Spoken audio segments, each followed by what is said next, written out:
Hello and welcome to the Build Up in association with Ladbrokes. I'm your host, David Gillick, and I'm joined by Ladbrokes ambassador and former Ireland international, Stephen Ferris.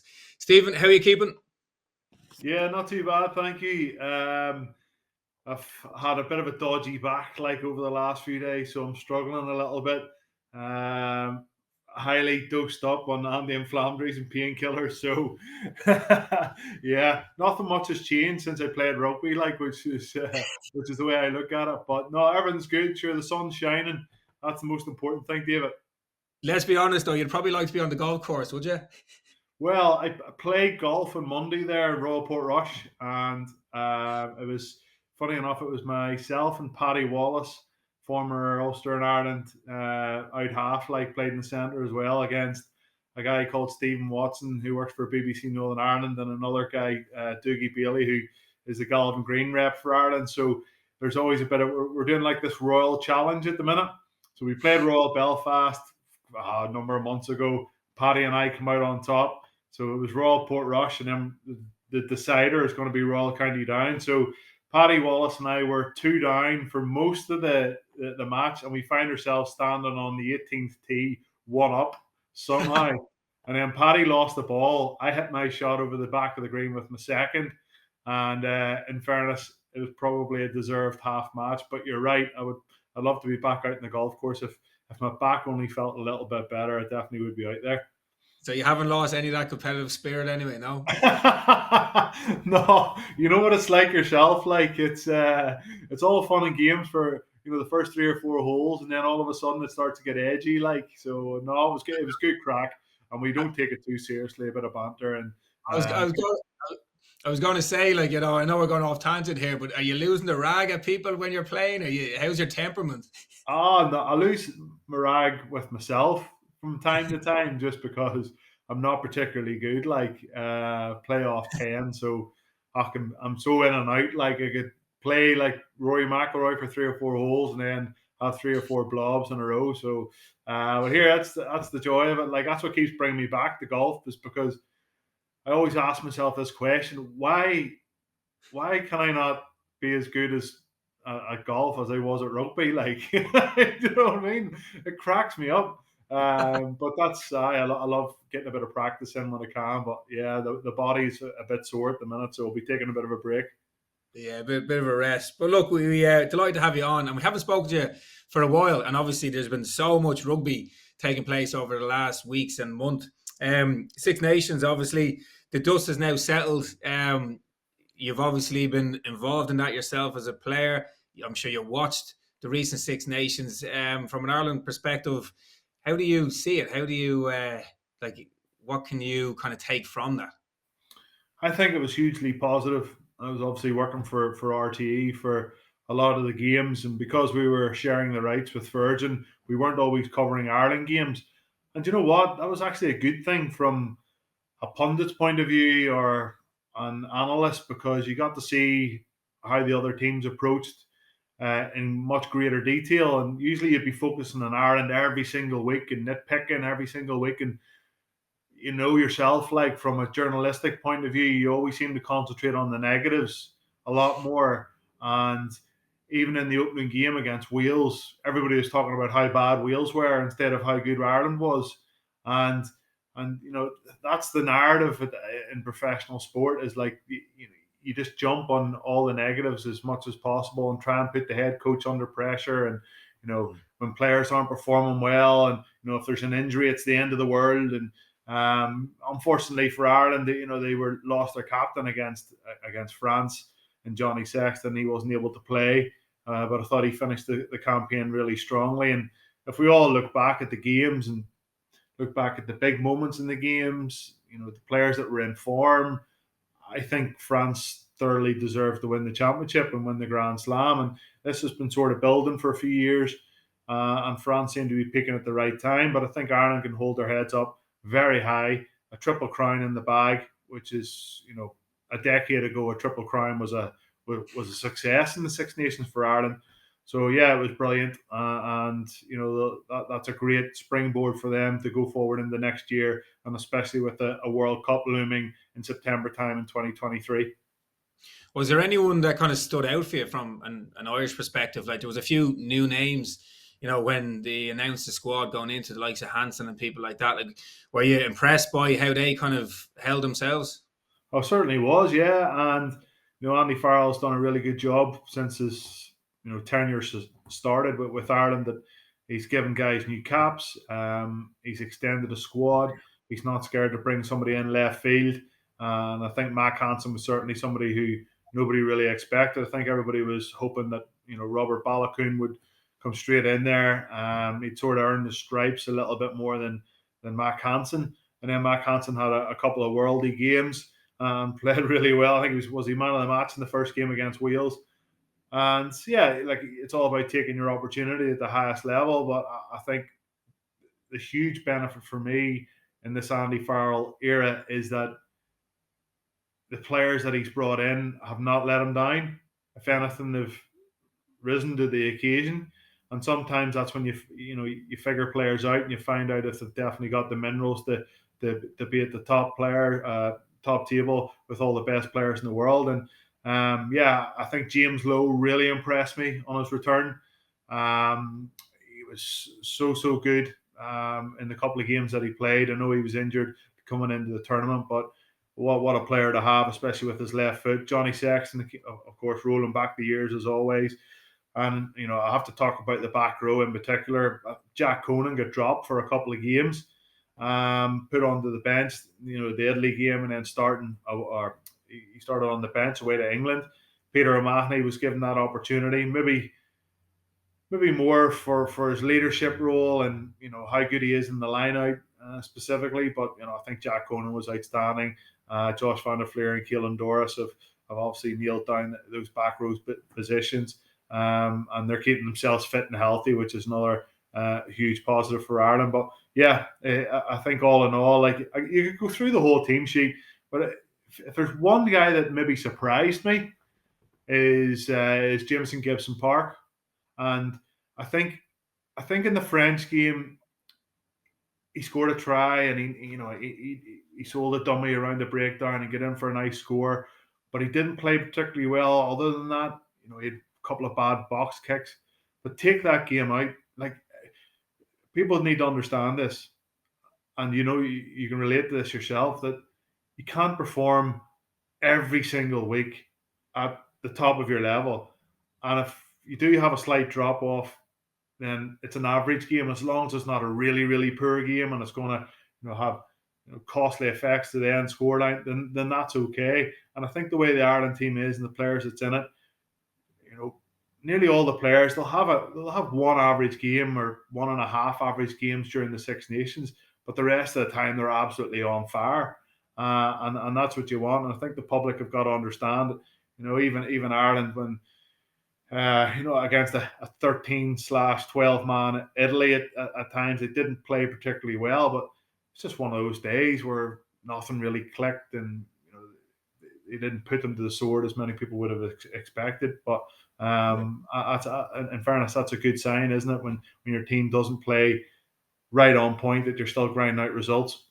Yeah, and look, when you mentioned that World Cup and that level, that sometimes it's not pretty, and maybe that goes back to your own golf there as well. Maybe that's what you need to tell yourself with those kind of dodgy shots. But no, look, that's really really important because it's that collective unit that they have, and there's players coming in and they're bedding in, and Farrell's giving them the opportunity and they're taking it, and that's what you want. Now we shift the focus because the URC is back at full flow. And obviously a huge game this weekend, Munster versus Leinster. But it's also coming off the back of that Six Nations where the international players are now going back in. How different is that? How easy is it to transition from, say, the Six Nations international setup straight back into your club, your province, and you've got a huge game literally, days away? You've been doing that for years. Is it an easy thing to do? Is it a hard thing to do?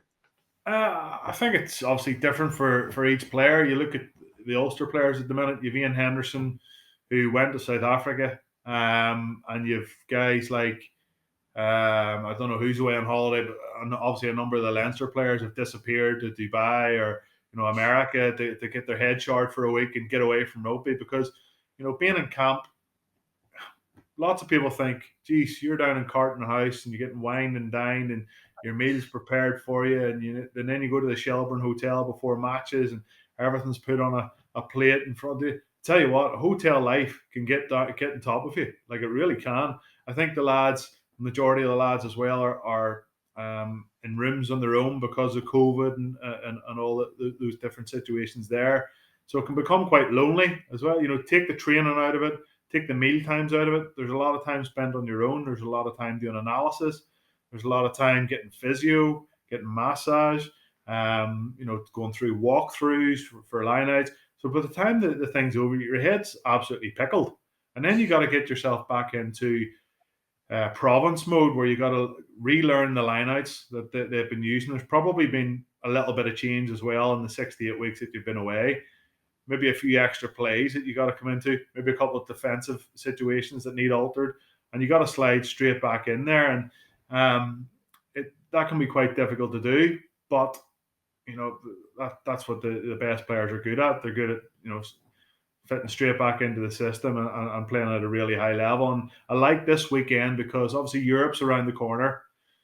The URC, there was a game there, even just to give you an example, the Ulster Stormers game away in South Africa. It was a sort of a mixy match team by Ulster, giving a few lads opportunities, playing like Stuart Moore at 13. There's no doubt James Hume's going to come in and play 13 alongside Stuart McCluskey. And then, up front, obviously a couple of changes. Ian Henderson will come back in. Nick Timoney will come back in at number 8. He'll start at loose head. Jack McGrath might start at loose head. Just a bit more experience, because they'll use this game against the Bulls coming up on Saturday as not a practice run, but a good head out before they face Toulouse, obviously away from home first and then at home in the second leg. So, yeah, and even looking at the Leinster squad that went to Connacht last weekend, I was looking at the 2 team sheets and I was like, geez, Connacht have got a really strong team out. Yes, I know their second row, front row is still a little bit vulnerable because of injuries, but geez, they've got a good side out. They're really going to give this young Leinster team a bit of a hard going. And then all of a sudden there's a red card and there's a few dodgy decisions go their way. Connacht are leading 8-7 at half time, and then they just absolutely capitulate and Leinster run away with it. And some of the players were outstanding, like Hawkshaw, who come on at out half, completely changed the game. And they've stood up and be kind, and that's all you can do is play at that level. And then when it comes, all the big hitters are going to come back in this week. The Robbie Henshaws, Gary Ringroses, James Ryan if he's fit, Ryan Baird if he's fit, Josh van der Fleer, Keelan Doris, Jack Conan, just keeps going and going, Tag Furlong. They're all going to come back in, but there's maybe a couple of those players that start against Connacht, that will get an opportunity against Munster this weekend to prove their worth. But yeah, it's exciting. The URC's been really good, just the way the South African teams, David, have come into it now. Like, they really have. We're all writing them off at the start of the season, saying, what's the point here? Like, they're coming over, getting decked by 30 or 40 points, Connacht, Munster, Cardiff, wherever it was, they were getting hockeyed. And then all of a sudden they get their internationals back, they get their team sorted out, a bit more time together, get used to the way the competition's being refereed, and then all of a sudden they're getting a bit of sunshine, hard ground, and it's really working in their advantage. So yeah, it's been really good couple of weeks, and one more to go before the European Games. Yeah, you kind of mentioned that those games and the fact that the South African teams have really kind of upped the ante in the last while, so the games are a lot tighter. Just going back to that kind of Munster kind of, when you look at their kind of journey, and obviously when they face Leinster, they haven't turned them over in a long time. There seems to be that big gap. And then you also look at potentially the transition of where they're currently at in this season. We've already seen a couple of players have negotiated contracts elsewhere. The manager's moving on. Like, how important from a Munster perspective is maybe not turning over Leinster, but at least kind of maybe putting it up to them, because they haven't done that in a long time. Yeah, and like, there's been talk about Munster all season about like they haven't hit their straps, and Johan van Graan's playing a style of rugby that it's in the big games that the style of rugby changes. Like, it's all right against Zebre at home or whoever it was last week, and they pumped them by 40 points, 50 points, and you got to do it in the big games. You got to do it in the big occasions. And in recent years, they've fallen a little bit short. And I think, and it's still March, but it almost feels like, the team talks will be like, let's send Damien Dale Andy out and, with a big win against Leinster. Let's send Johan van Graan out with his, maybe his last game against Leinster with a big win. And you don't really want to be talking like that at this stage of the season. You just want to try and pull things together so that you peak at the right time. I don't know, I fancy Munster. I think there's going to be a big crowd down in Thomond Park. Going to be a ruckus of an atmosphere. The Munster players will certainly be up for it. Be interesting to see some of the team selections. I think Jack O'Donoghue's playing superbly well. Obviously, Coombs, who played in the second row last week, he's more than likely going to be back in the number 8 jersey. Cloete, he might start at 7. Who's obviously on his way to Bath next year to join Van Graan. And if they can match Leinster up front, then hopefully they'll have a bit more game management if Joey Carberry starts at 10 and they can keep themselves in the game. Dale Ende and Chris Farrell in the centres is a match for anybody in the league. So, yeah, I think it's going to be very, very tight. And Leinster just seem to be a team that are building nicely. Even a couple of weeks ago, results weren't going all their way. That last gasp penalty for Cardiff away from home, and everybody was thinking, oh, geez, this Leinster team, up for it this season with these young players. Usually they beat everybody, even with their B team or C team. But, I think everybody else is improving, and Munster will certainly be going out to try and get a big victory against Leinster. And in your own experience, chatting to here, you can see the enthusiasm for the kind of interpros and the provincial kind of derbies and all that. Like, from your own experience, is there any occasions that really kind of stood out? You mentioned that raucous atmosphere down in Thomond Park. Again, is it there? Was it where was it that really kind of, when you think back to your own career, that really stood out in these kind of interpros?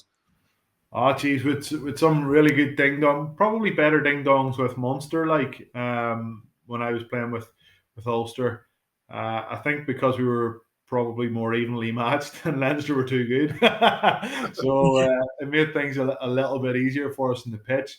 But yeah, it was down in Musgrave Park, as it was called back then, and I know I've chatted about this before. I was only a young fella and sitting up in the stands, freezing my stones off, and then come off the bench with about 15, 20 minutes to go. And we were 17-13 up. Justin Harrison got yellow carded. He got into a big scuffle with Donnacha O'Callaghan.